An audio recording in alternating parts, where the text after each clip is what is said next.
কিন্তু আজকে মানুষ এই অন্ধকার যুগে এত নিষ্পেষণ, নির্যাতন, নিপীড়ন, সমাজটা কলুষিত, জাহেলিয়াতে আক্রান্ত, ভাইরাসে আক্রান্ত। কেন?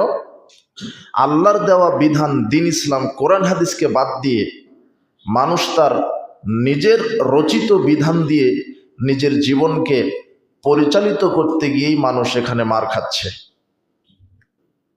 অথচ এই পৃথিবী আল আরদু লিল্লাহ, আল্লাহ বলছেন এই পৃথিবী আমার। বিচারের মাঠে কিয়ামতের দিন আল্লাহ আকাশ জমিনকে তার হাতে ধারণ করে ঝাঁকুনি দিয়ে বলবেন, আইনাল জব্বারুন আইনাল মুতাকাব্বিরুন। আজকে দুনিয়ার যারা নেতা, বাদশাহ, স্বৈরাচারী, অহংকারী, তারা কোথায়? এই দুনিয়া আমার। আইনা মুলুকুল আরদে, পৃথিবীর বাদশাগণ আজকে কোথায়? আনাল মালিক, আমি হচ্ছে রাজাধিরাজ, আমি মালিক। এই দুনিয়ার বাদশাহী আল্লাহর, এই সার্বভৌম ক্ষমতা, সার্বভৌমত্বের মালিক হচ্ছেন আল্লাহর। আকাশ জমিন, ইথার পাথারে, গ্রহে নক্ষত্রে যা কিছু আছে সব কিছু স্রষ্টা হচ্ছেন আল্লাহ সুবহানাহু ওয়া তাআলা। আর তার সৃষ্টির মধ্যে সর্বশ্রেষ্ঠ সৃষ্টি হচ্ছেন মানুষ।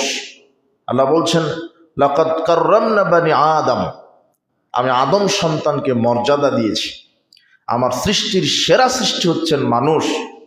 এই মানুষের কল্যাণ অকল্যাণ কি এটা আল্লাহ ভালো জানেন। এই জন্য আমাদের আল্লাহর বিধানকে মেনে নিতে হবে।